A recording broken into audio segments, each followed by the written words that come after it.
Welcome, everyone, to the Songwriters on Process podcast. My name is Benno Papari, and on this podcast, I take a deep dive into the writing process behind some of the world's best songwriters. By way of background, I am a former English professor. I have a PhD in English language and literature, and I'm a writer myself. So this is a conversation about writing between two writers. My goal has always been to treat songwriters the same way that we treat prose writers, just as writers, plain and simple. So that's all we focus on. I don't care about tour stories, favorite bands, how bands get their name, favorite foods, anything like that. This is, again, a deep dive into the songwriting process with some of the world's best songwriters. And with that, let's get into today's episode. And today on the pod, it is one of my favorites, Ben Gibbard of Death Cab for Cutie. Their latest album is called I Built You a Tower. It is out now. And listen, I don't have to tell you how good of a songwriter, how prolific Ben Gibbard is. And I think one of the reasons why is because there's a real introspection to his process. I don't think he does anything in the process without purpose.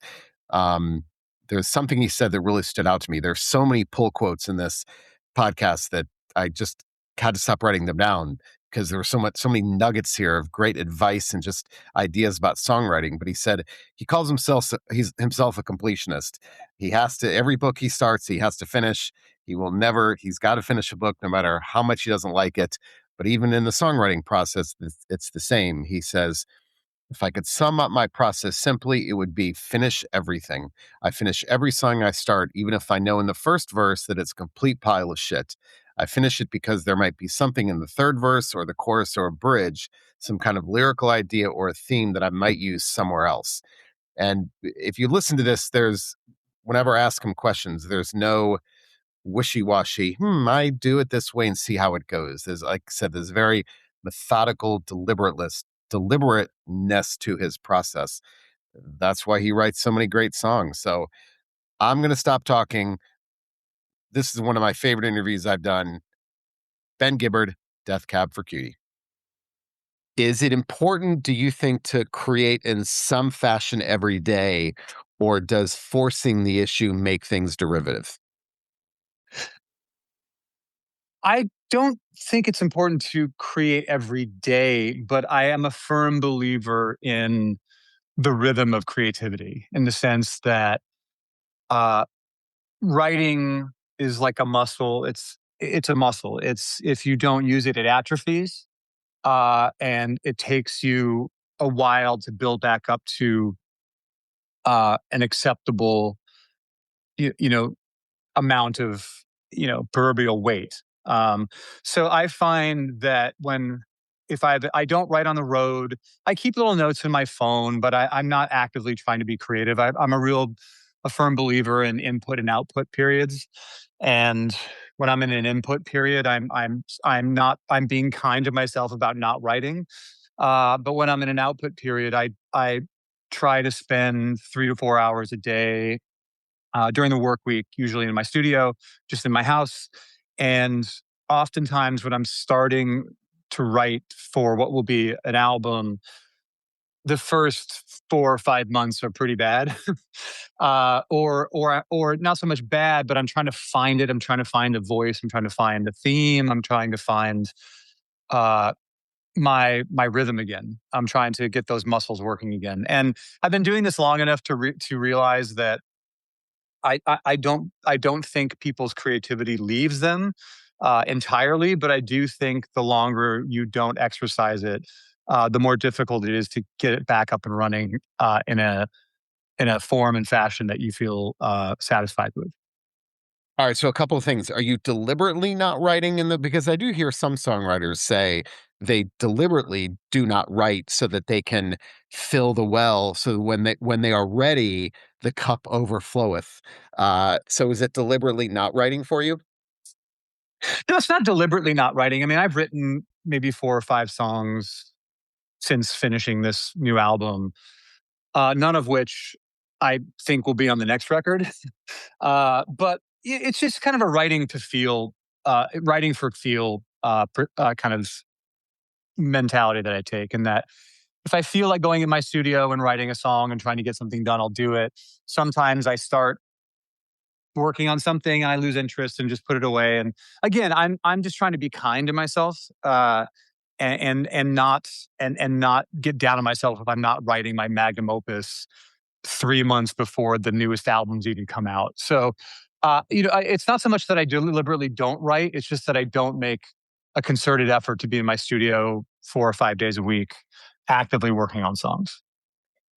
It's interesting because if we were two novelists talking, I mean, if you read any interview with any prose writer, they will say, "Butt in the seat every day, doesn't matter, you got to write." I don't know the answer to this, but I'm interested. I'm trying to figure out why songwriters aren't like that. Like most songwriters say what you say, right? Don't write every day. But what's interesting is prose writers wouldn't poetry like would they would never say that. I don't know the answer to that. I just find it interesting that songwriters tend to be unique in that they don't force the issue like other writers do.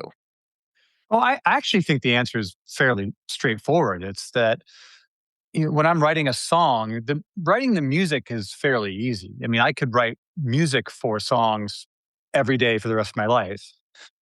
It's really the narrative that is the point of struggle and the point of, and for me, thankfully, or or in some cases, frustratingly, depending on how I feel my work is going, I think that the narrative is a large part of the appeal of my writing and the band's work.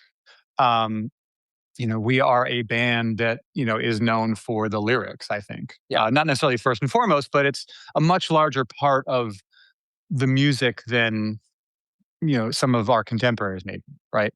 And I think, my theory on that is that if you're writing prose, that's just a lot of words to write.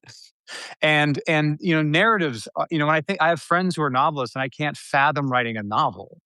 And they will say, "Well, yeah, but you write songs. I can't fathom writing a song." It's like, yeah, but a song is two or three verses, maybe in a chorus, and maybe one or two lines that you call a bridge that, add some, insight or nuance to the narrative. There's just a lot fewer words to work with and a lot less space. So, I've been in this very early phase of trying to do some long form writing for a project, which may or may not come to fruition. I'm noticing that, uh, it's a real struggle for me because I don't write I've never written long form. I only write short form, and just having and I it really what really appeals to me about songwriting is the economy of space.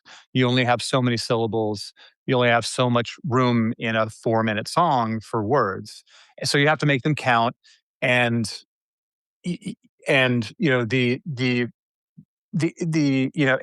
just less space, and I think that if I was trying to write novels, I think there would just be there'd be so much. I would have to be in the butt in the seat so much more often to just be in the narrative, an ongoing, unfolding narrative that you're trying to create, rather than a 4 minute pop song. And you had mentioned a few minutes ago about writing bad stuff initially, and William Faulkner famously said, "Get it down, take chances. It may be bad, but it's the only way you can do anything good." I'm a big proponent of that. And the novelist Anne Lamott, her essay "Shitty First Drafts" is an amazing essay. So, are you typically? It sounds like that's kind of your school of thought is the first stuff, you gotta write the bad stuff first to get to the good stuff. Yeah, if my philosophy of writing could be summed up as succinctly as possible, it would just be finish everything. I finish every song I start. Even if I know within the first verse that it's a complete pile of shit, I finish it because there might be something in the third verse or in the chorus or in the bridge, be it a lyrical idea or a theme that arises, that I'll use, I might find myself using elsewhere. So, on this new record, there are a few songs that they were written later in the songwriting process, but they used some lines and concepts, themes that I had written or attempted to write 2 or 3 years ago, but just didn't find the right way to say it or the right music for it, or I just wasn't able to complete the thought. So for me, my the philosophy is just finish everything. Never, don't leave things unfinished. And that kind of exists on two tiers with me. Um, I will finish. It's either write an instrumental and set it aside, and then try to write lyrics and melody for it later, um, or you do the whole thing. Does that make sense? Yeah, yeah, yeah. Yeah, you either so there's no half finished instrumentals in my demos. And when John Congleton was going through, we had I think 90 some songs written for this record between my home demos and some of the things that we collaborated together on as a band. And one thing he said that I really appreciated was that all of these songs are complete thoughts. He didn't say that saying that they were all good and oh my God, it's so hard to choose 11, but he was like, these are all complete thoughts. And I don't think that a lot of people don't do this. Most bands demos I'm going through are, yeah, the music is kind of cool, and the singer sings a chunk of a first verse, and then that's it for the rest of the song. Or, yeah, this has a really great melody, but the music is under thought. And I just want to make sure that I finish everything, we finish everything we start, um, because somewhere in there might be a good idea, and if you don't finish it, you won't realize it. So do you have, I'm guessing you have that voice memo, you have thousands of not discarded. Do you have ideas that you're gonna at some point will be finished? I mean, you must have a lot of ideas back there in those voice memos, right? Well, they're not voice memos, they're full on Pro Tools files. I mean, they are complete songs. They with drum parts and bass parts and guitars and vocals and backing vocals and everything. They're all finished. But I want to I want to really emphasize for anybody listening to this, that doesn't mean that you want to listen to them. That doesn't mean that they're good.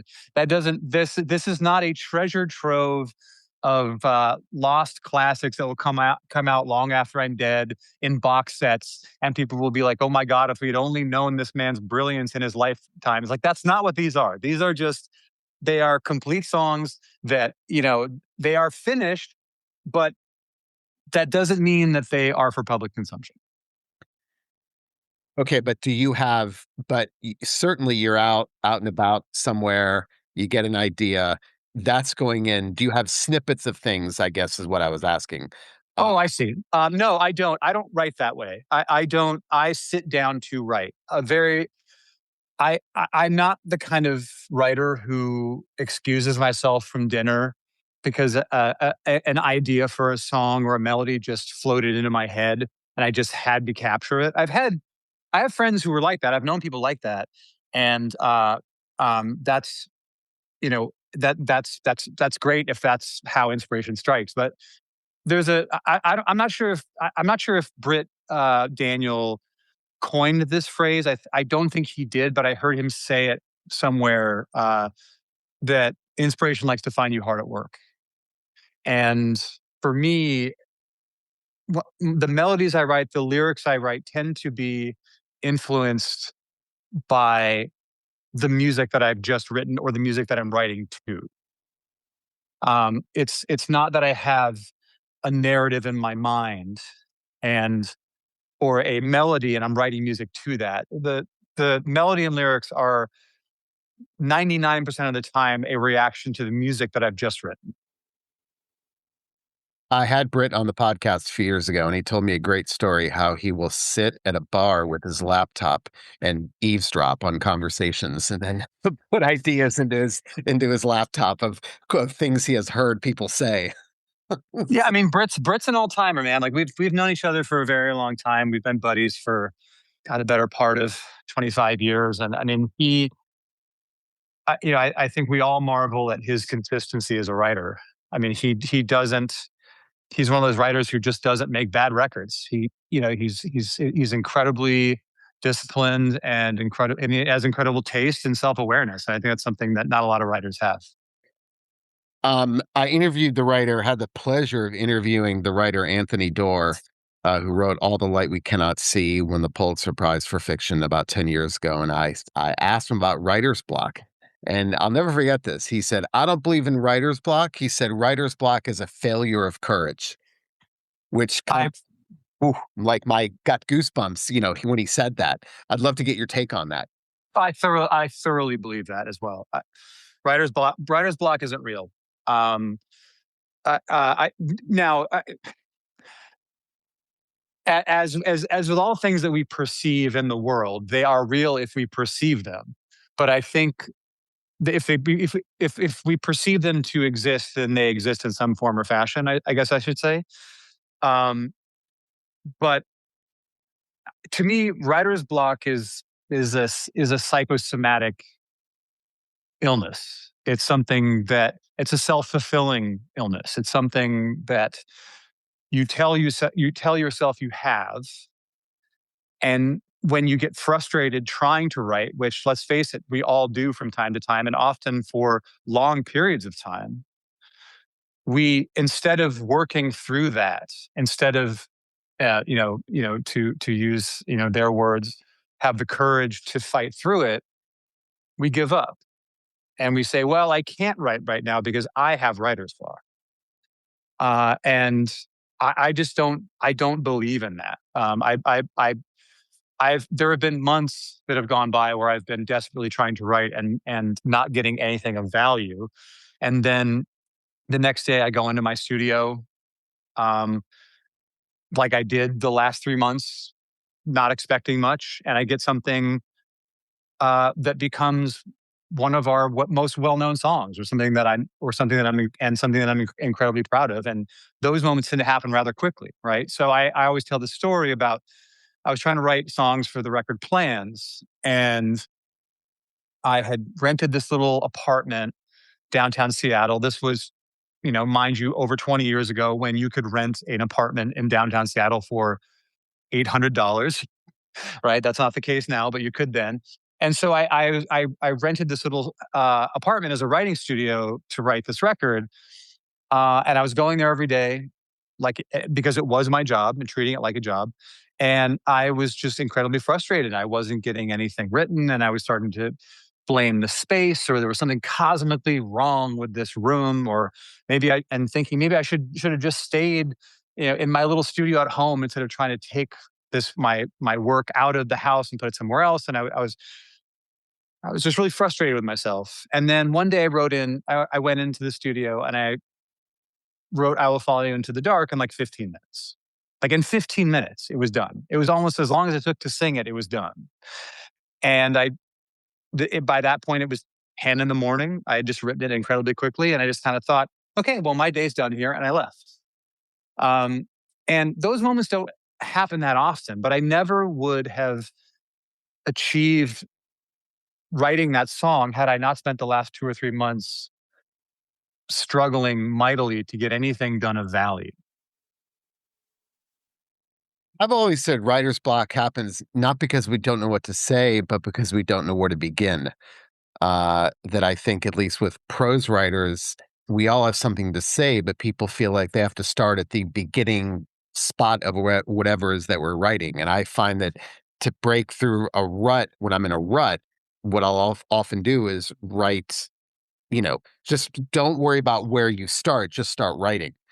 And I find that often helps me, because I think it's not that the mind is blank, it's that we're too focused on, I've got to start at the beginning of this thing, whereas start at the end or start in the middle. And once you get that momentum, your brain starts to churn. Uh, Yeah, I tend to be I tend to be a start at the beginning type of writer. A lot of my songs begin with an idea or a first line, and then I just I let that first line dictate where the song is going. Um, a perfect example of that is on Transatlanticism, the song Title and Registration. I had this music I'd written, and I just thought the glove compartment is inaccurately named. It's like, well, that's kind of an interesting idea, but why? Why? And the song wrote itself from that first line. And if anybody looks at the lyrics of that song, there's not a chorus in it. It's just kind of a relatively complete and evolving thought from the first line to the last.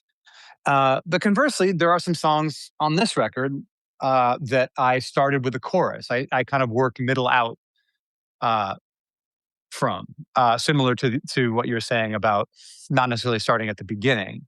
And an example of that would be the song "Punching the Flowers," where I was walking down the street in my neighborhood, and I literally saw, it was late spring, early summer, and I saw a little girl having a meltdown in front of this bodega that had flower arrangements in front of it, and she was just walking up to them and just kind of like slapping them and kind of punching them, just having a meltdown over something.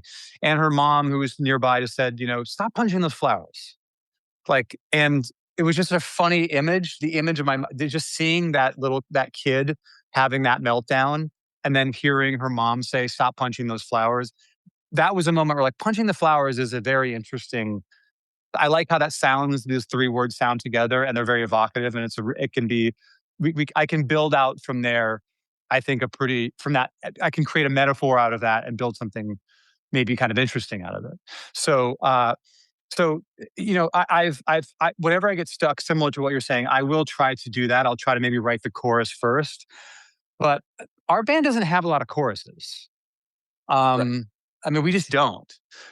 In relation to our entire oeuvre. I mean, most of the songs follow a linear narrative pattern, and there might be a couple lines that repeat a couple times, but they're certainly not a chorus. Also, punching the flowers is, of course, the term escapes me in poetry. I'm embarrassed to say this, but it's a very poetic image because the juxtaposition, the violence of punching, and then the beauty of a flower. It's a very unique. I love that image. It's just something you would never think of. It's poetic. Um, It's that's like it's really the kind of thing. Sometimes, when we're out in the world as writers, we have to really be we have to really be on our haunches and make sure that we're being observant. That we are, I think, not in our phones, not wearing headphones, just being observant in the world. Because if I had had music or a podcast on my phone and I was texting somebody, I would have walked right past that. I would have walked right past that uh, brief moment in time. I wouldn't have this song from it. So when if you do find yourself at an impasse, I'm not going to call it block, not going to call it a rut, an impasse. For me, first thing I do is I get up and walk around. Like I'm not the kind of person that says I'm just going to push through. So what do you do in those situations? Do you walk away from it, or do you feel like I've got to push through and I've got to see this to completion? If you are, if you find yourself in that, let's call it an impasse. I mean, I can call it a rut. I mean, I have no problem calling it a rut. When I was younger, I would get frustrated with myself, and I would decide that I needed to stay in the studio or in that particular room I was writing in until I got this fucking thing done. And that didn't, 90 out of 100 times, that didn't make for a better song. It just made for a complete song. So, what I have been really since the pandemic, writing Asphalt Meadows and writing I Built You a Tower, I hope I'm not coming off as, like, uh, kind of like self-help guy here or like therapy guy here by saying, I'm just trying to be kind to myself. But I think as I get older, I've gotten better at accepting, like, it's not happening today. It's just not happening. That doesn't mean it won't happen tomorrow. It doesn't mean it won't happen next week. But I've been sitting at this desk for however long, and I'm not getting to where I want to go. So continuing to sit in this chair and get frustrated is assuredly not going to get me where I need to go. So I'll just walk away. And there's days where I'll go to my studio, and 45 minutes later, I'm like, well, I guess I'm just going to go get some lunch or something. Or I guess I'm going to punt this day and go to the record store, or I'm going to call some people, see what they're doing. And I just let the day go because I but I think I'm also able to do that now because I'm always when I'm writing a record, I am trying to chip away at it day by day. And so I'm not putting myself in this hole where it's the last week in the studio and 3 songs don't have lyrics, you know, or uh hey man, we're going in the studio in a month and we only have half a record written. You've really got to finish it. I've I've had a couple experiences like that in my career where I'm frantically writing up until the day we're going in the studio. And those records are not some of my best and some of our best, I don't think. So I've just learned, if you don't finish the second verse today, it really doesn't matter, man. Like you can finish it tomorrow. You can finish it next week. As long as you're returning to it and you're giving it your best. And especially if you're walking away from it, I find you're coming back with some perspective. You might hear or see things that you didn't hear or see uh, when you were sitting in that chair, hammering yourself about trying to finish it. And you might have the breakthrough that you were hoping you would have when you were sitting in the chair getting frustrated. If you just walk away, come back to it the next day or a few days later or whatever, what have you. Because good writers know that the writing process is always taking place. I would always tell my students, if you only think of the writing process as taking place as you're sitting down, you'll never succeed. But your writing process is taking place as you're eating, as you're sleeping, as you're walking. And I think that's comforting to me to know that these things are happening up there on a subconscious level, even though I may not be putting pen to paper.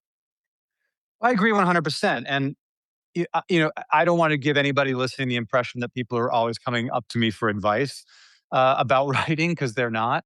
But there have been a couple moments where I've been in the company of a younger person who's maybe on their second or third record, and they will say things like, I don't know if I'm ever going to write another song, or maybe the last song on the record that we just made is the last song I'll ever write.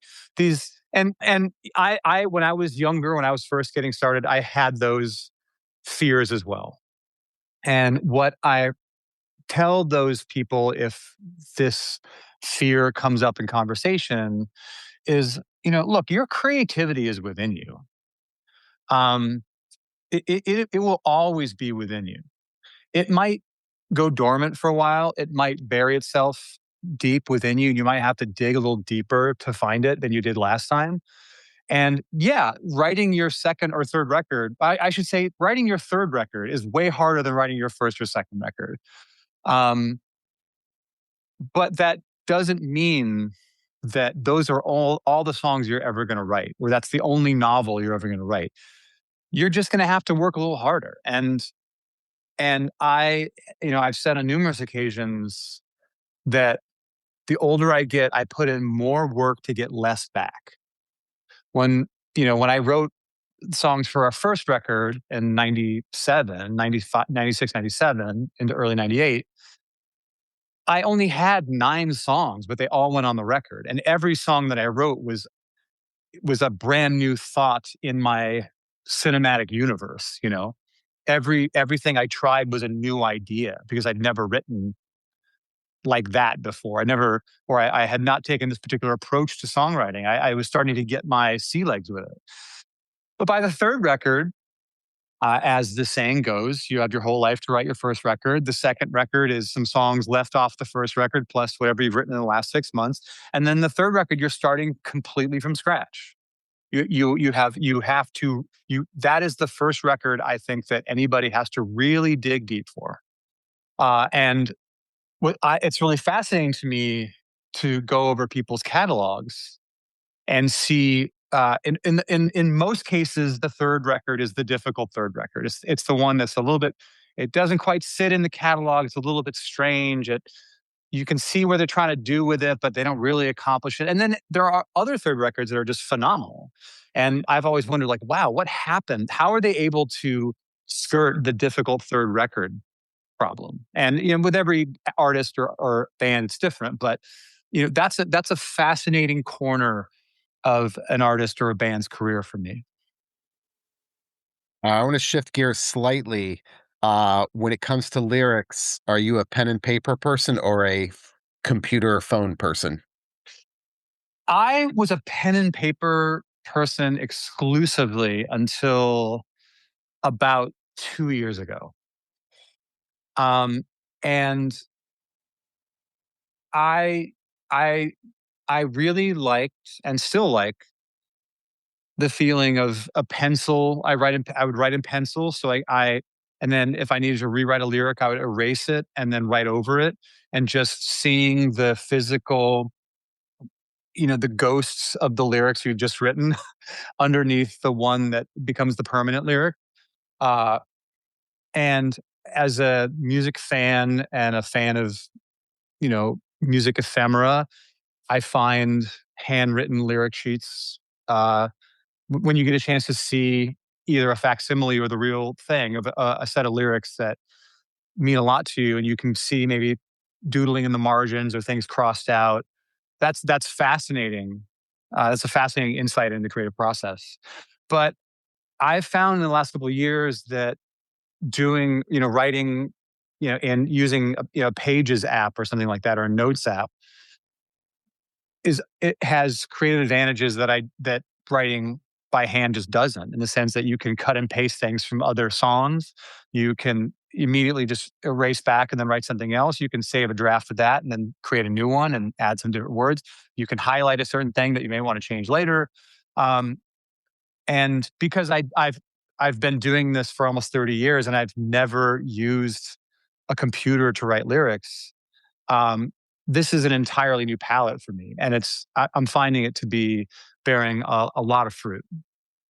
Was that a deliberate change, or was that? I mean, how did that come about? I think where it started, where it was, I had a bunch of notebooks of lyrics for songs I've been writing for this record, and I decided that I was going to put them all into a Pages doc so that they're all in one place and I can reference them.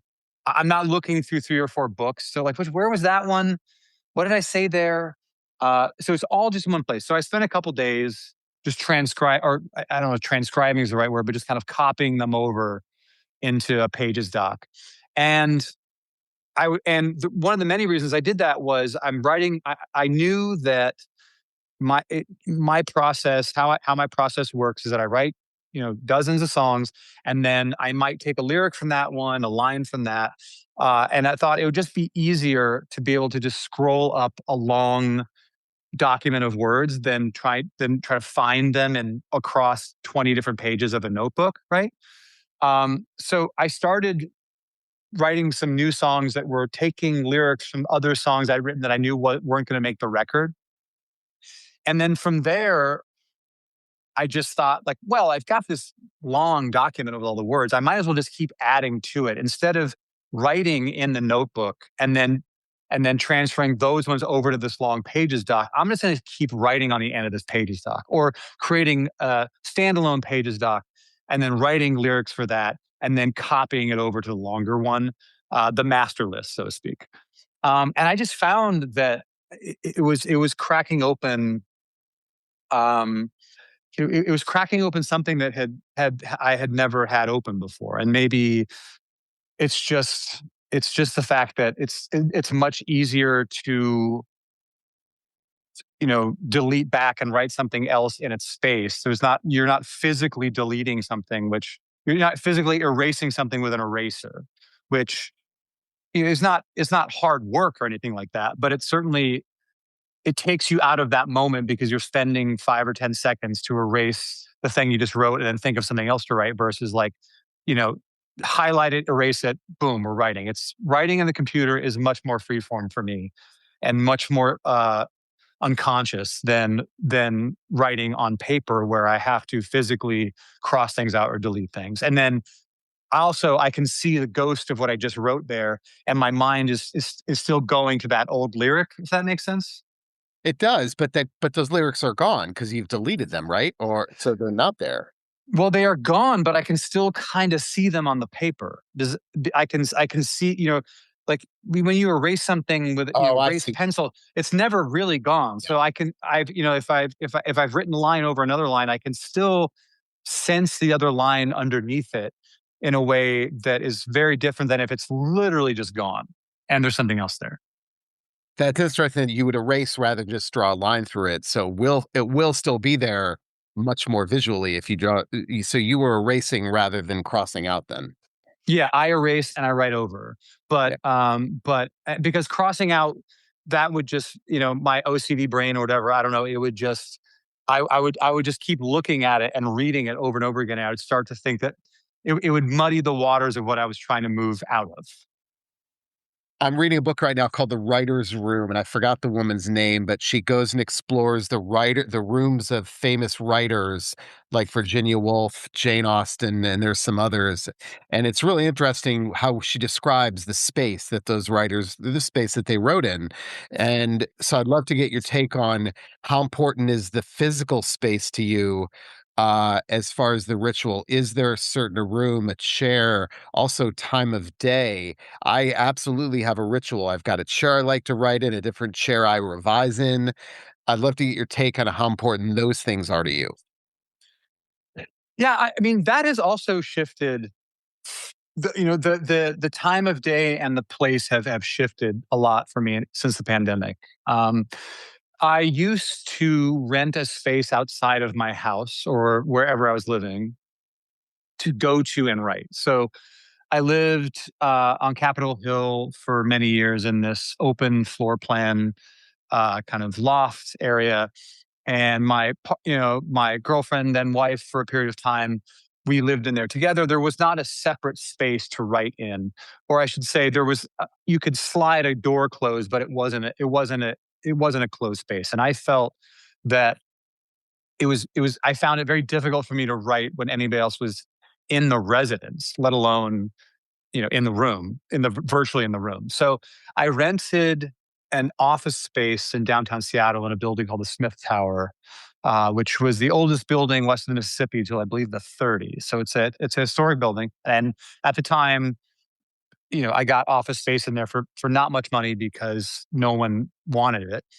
Um, and so I set up a little studio, not like drums and loud noises, but small amps and stuff I could write with. So I would go there and I would look out the window at the Olympic Mountain Range, and I'd go there. I'd try to get there by 10 a.m.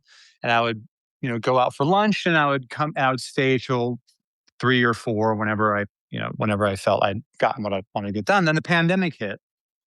It had coincided with me moving my studio back into the house that me and my then wife had purchased.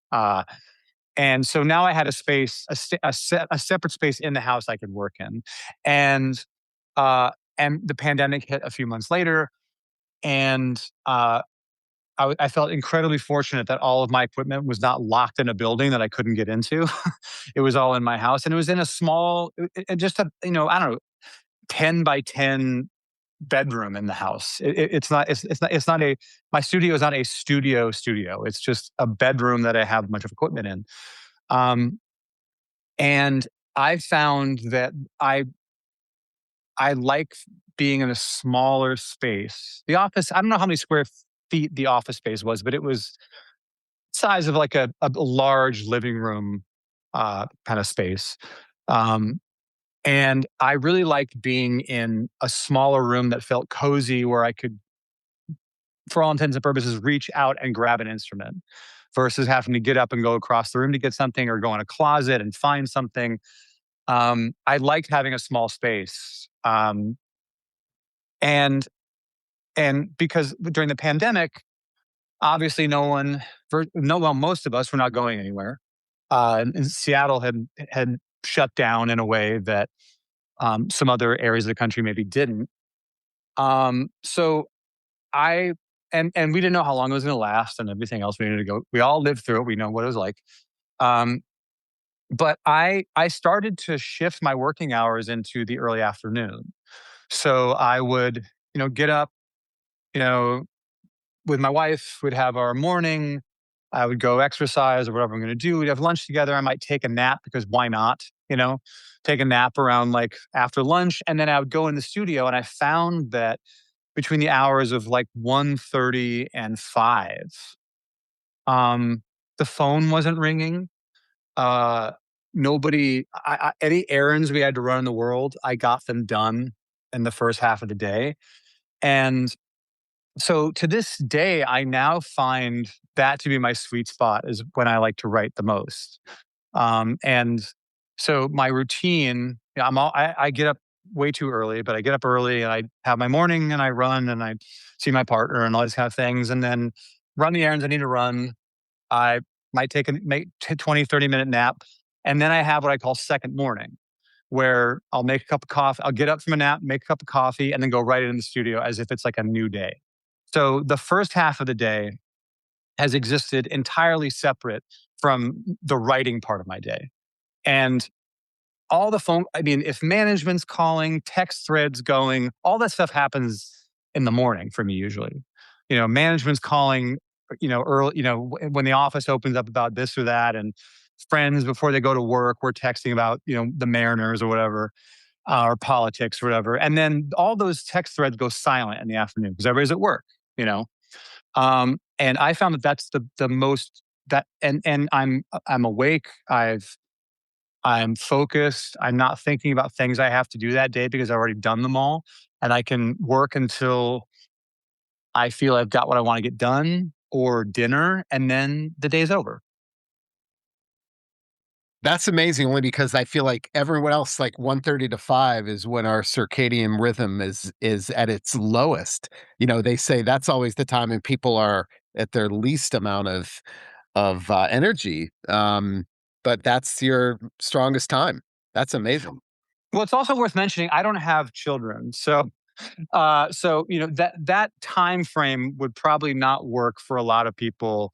I understand why a lot of my friends who have kids get up early and try to get some writing done before the house gets up, but that's not my reality. All right, a couple more questions since you mentioned running. My favorite quote, one of my all-time favorite writer quotes is by Agatha Christie. She said, "The best time to write a book is when you're doing the dishes." Now, what she's saying here, and I hear this a lot, is that we get ideas when our brains are engaged in unconscious activities, whether it's, and I've heard things like gardening, vacuuming, folding laundry, mowing the lawn, doing the dishes. So there's that. There's the unconscious when your brains are engaged in activities that require no conscious thought. That's when the unconscious bubbles up. So there's that part of it. Then there's also just I run every day. You run. I find that nothing gives me ideas more than physical activity. So those are kind of two different things. I'd love to get your take, I guess, more generally on the role of movement in your creative process. Well, for me, movement is more an absence of creativity than a spark for it. Um, I find, I do these, I do these like long trail events. I run ultra marathons. I like to spend a lot of time in the mountains with my friends, doing things that are difficult and make me throw up and make me wonder why I do them. But then I go back and do them again. Uh, and for me, I, I really need the absence of creativity as much as I need the time to write songs. So to go out on a long run for me, which might be somewhere between, depending on what I'm training for, between 2 and 6 hours, usually in the 3 or 4 hour range out in the mountains.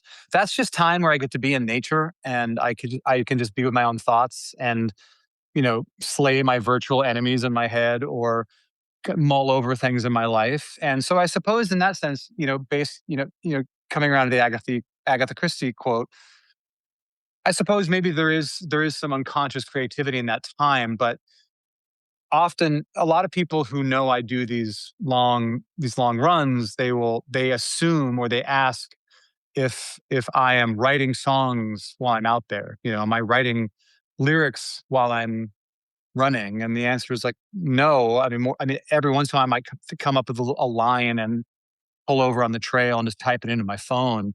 But more times than not, it's just time away so that I can get perspective on the writing that I'm trying to accomplish. And I don't know if this is the same for you, but I might be stuck on something and just go and move my body and come back the next later that day or the next day and be like, oh, I know how to finish this thing. And it's not because I came up with the idea of how to finish it on the trail. It's that I didn't sit there banging my head against the desk trying to finish it. I walked away from it. And it really comes back around to what we were discussing earlier that, um, look, if you put the time in, it's going to get done. And sometimes it's just not happening. And when it's not happening, you got to get up and walk away and realize that, as I said earlier, your creativity is within you. It's not going anywhere.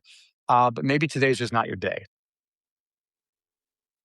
Yeah, that I don't I'm the same way. I don't use running as a way to get ideas. I find that when I come back from running, though, I am full of ideas, only because I think it's more of a reset, and it's a brain clearing out rather than, oh, I'm going to go out and run and get ideas as I'm running. So I think you and I are on the same page. But I use it. But it's funny when I do come back, it's like, oh, I'm ready to go.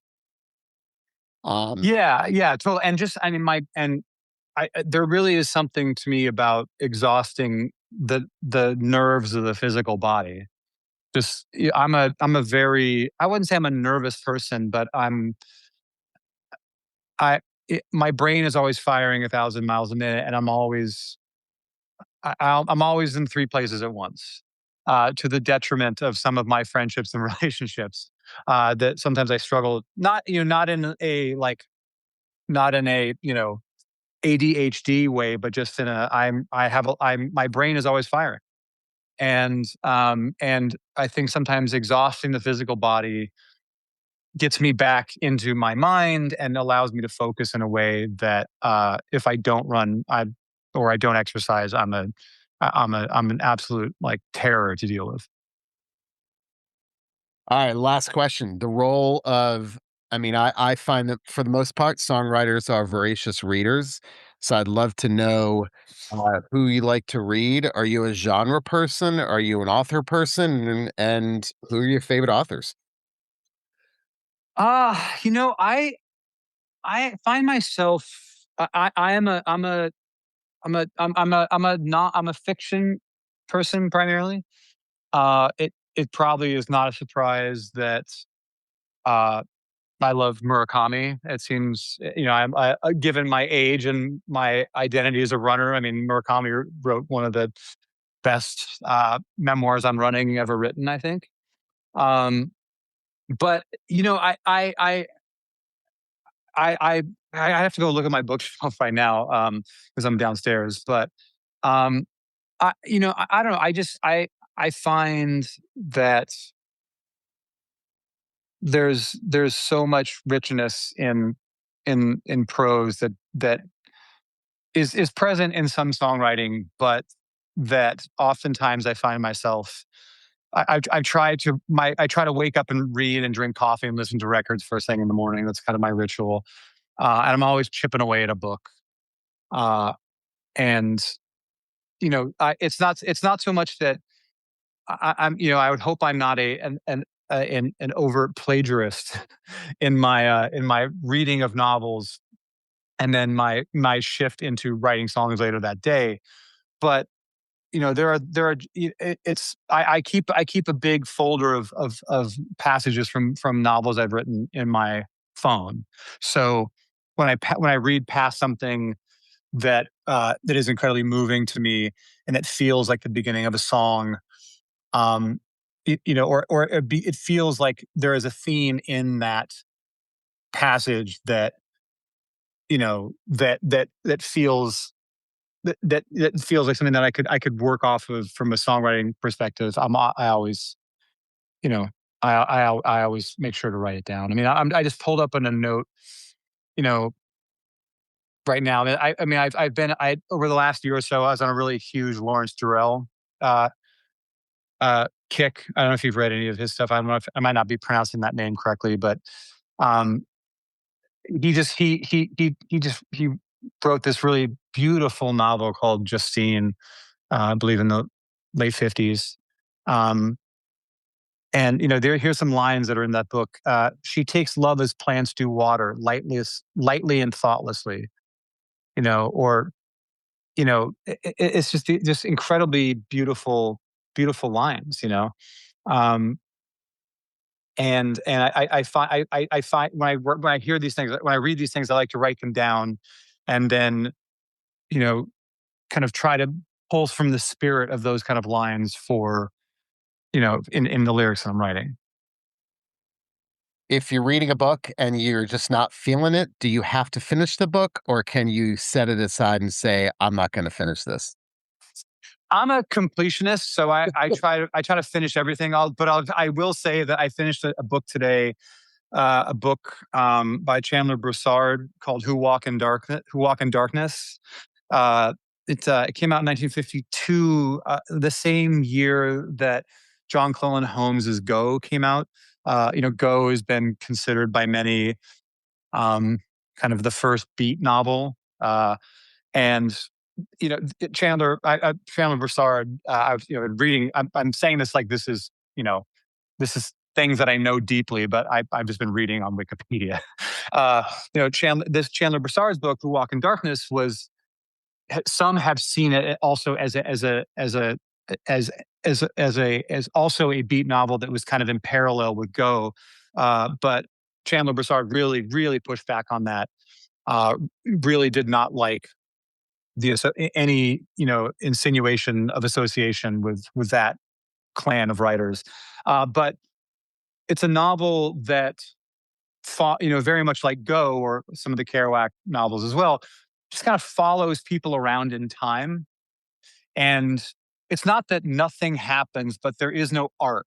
There's not a there's not there's not the traditional 3-act arc in it. It's just these people go to a bar and then they hang out for a while, and then they go to a boxing match and they watch somebody box, and then somebody has an abortion and they go home, and then they go to the beach for the weekend, and then the book's over. I mean, there are obviously some threads through it that make it a compelling read, but I was getting in the last 20 pages. I'm kind of like, all right, I'm just kind of skimming these last 20 pages because I think I got the gist of this thing.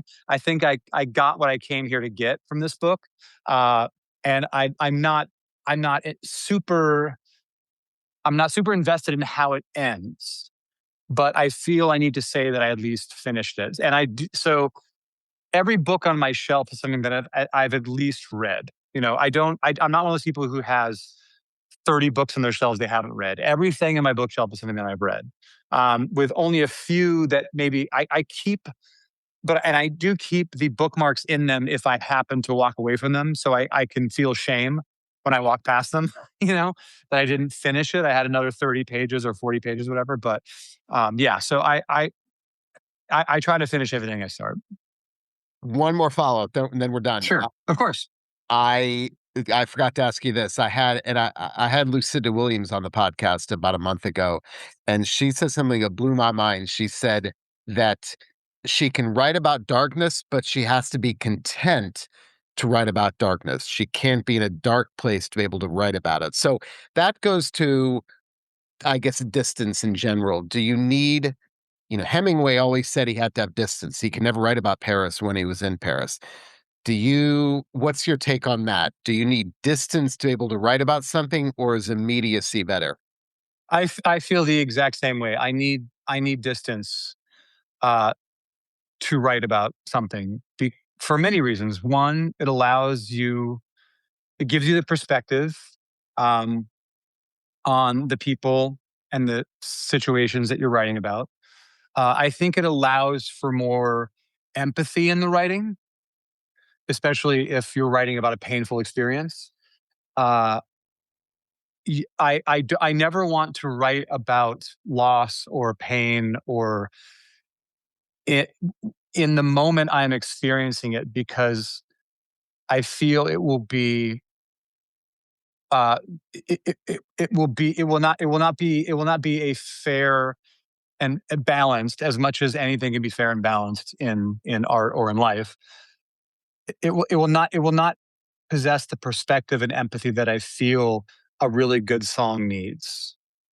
And what distance also gives you as a writer is an element of fiction, or I should say, a permission to fictionalize reality in a way that is much more difficult when you're too close to something uh, in time.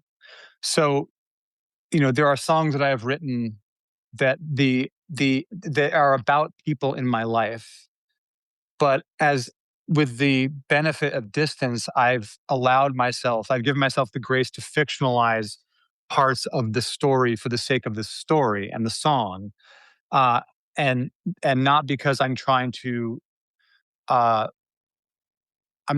give an accurate. Uh, I'm not trying. This is. I'm not trying to give an. I'm not trying to give an accurate description of what actually happened. There's a really one of my you know, far more maligned today than he was when these movies came out. But one of my favorite moments in Woody Allen's Annie Hall is at the very end. Spoiler alert.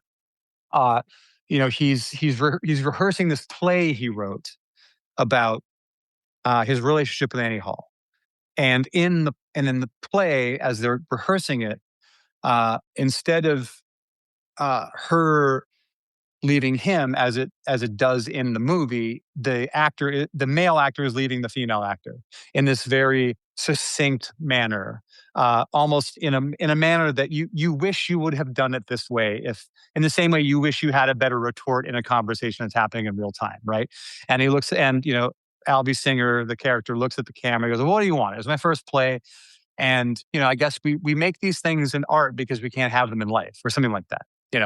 And when I first saw that movie, that really made an impact on me. That, well, yeah, we create things in art because life is messy, and things don't end the way we hoped they would, or they don't turn out the way we wish they would have.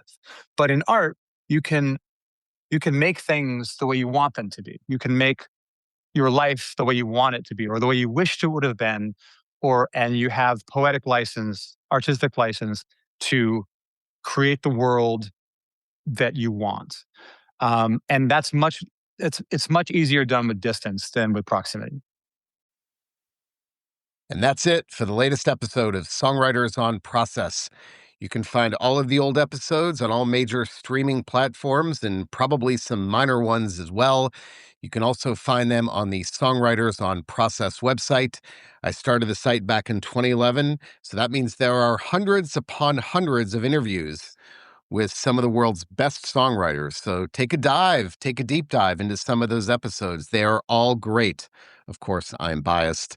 Also, shameless plug, my book, Desolation, a Heavy Metal Memoir by Mark Morton with Benno Papari, that is me, is out now on Hachette Books and in all major bookstores. Mark is a good friend of mine. He is the guitarist in the metal band Lamb of God. And so we collaborated on his memoir. I'm biased, but that's a damn good book. Again, it is called Desolation, a Heavy Metal Memoir. And lastly, if you want to get in touch, go to the Songwriters on Process website. You can fill out a handy contact form, and it'll get to me that way. You can also email me at ben@songwritersonprocess.com. I'm all ears. Send me your comments, your suggestions, your complaints, people you want me to interview. I get great suggestions all the time. I can't respond to all of the emails because I get a lot of them, but I do read all of them. And let me know your thoughts. If you have ideas for people you want me to interview, there's your chance. And with that, I am out. See you next time.